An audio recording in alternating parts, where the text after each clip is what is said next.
Children should always expect from their parents love and care. But what if the parents are toxic? How would you feel if I told you that in 2008, the Administration of Children and Families in the US Department of Health and Human Services reported that more than 50,000 children were officially counted as victims of emotional abuse?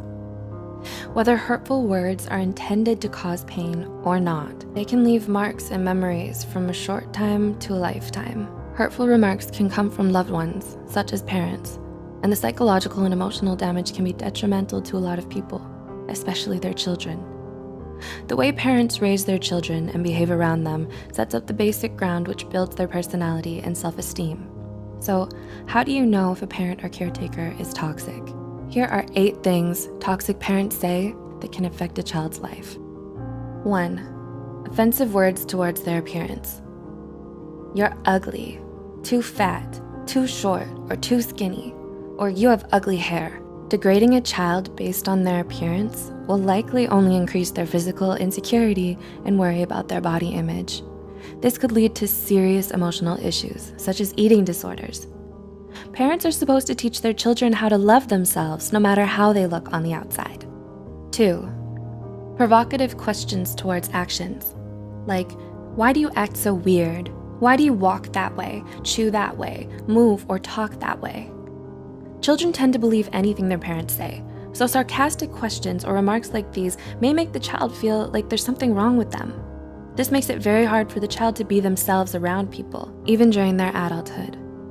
And they may then be trapped by the discomfort and fear that others may laugh at them or notice the flaws that their toxic parents made up for them. 3. Selfish wishes. I wish you were never born. I wish I had an abortion. I regret having you. I wish you were a different child. Parents should never say something like this to a child.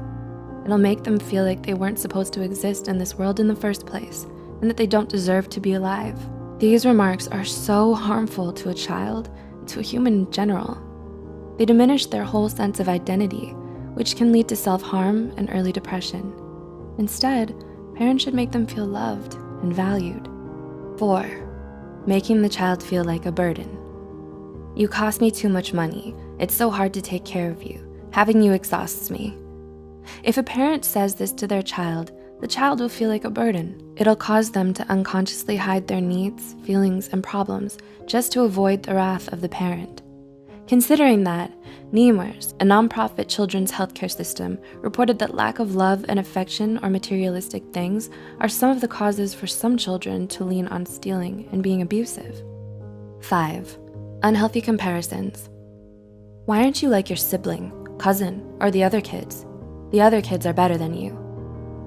This will reduce a child's self-esteem substantially and makes them think that they'll never be good enough, no matter how hard they try. Also, comparing siblings with one another only promotes an unhealthy relationship between them. This will cause them to feel jealousy and resentment towards each other. Siblings should be equally given the right to build their own independent identities. 6. Verbally abusive words or statements. You're stupid, useless, you're a loser, or you'll never make it. Absolute remarks like this will damage the child's self-esteem. It's important that parents encourage their children into believing in themselves. 7. Threatening abandonment. I'll leave you. I'll put you aside. You'll wake up and never find me. I'll just disappear. This will cause the child to have abandonment issues, fearing that people they love will leave them because of who they are. When a child grows up, this belief will be unconsciously ingrained in their mind. They'll be unable to trust future relationships for fear of them leaving. And 8. Empty promises. If you do this, I'll buy you that, or I'll take you there next time, but then they don't do it. When a parent makes promises that they don't keep, it breaks the child's trust. It makes the child feel betrayed. Making fake promises is an excellent way to teach a child how not to trust others in life. To conclude, even though words aren't physically harmful, they can be extremely harmful to the psyche and emotional well-being. Childhood is an essential chapter in every human's life. Our childhood builds our personalities, behaviors, and beliefs. Have you experienced any of these forms of abuse? How do you feel about them? Do you know someone who has and could benefit from watching this video? Please consider sharing this video to reach worldwide attention so parents or future parents can also be more mindful about how they talk to their children.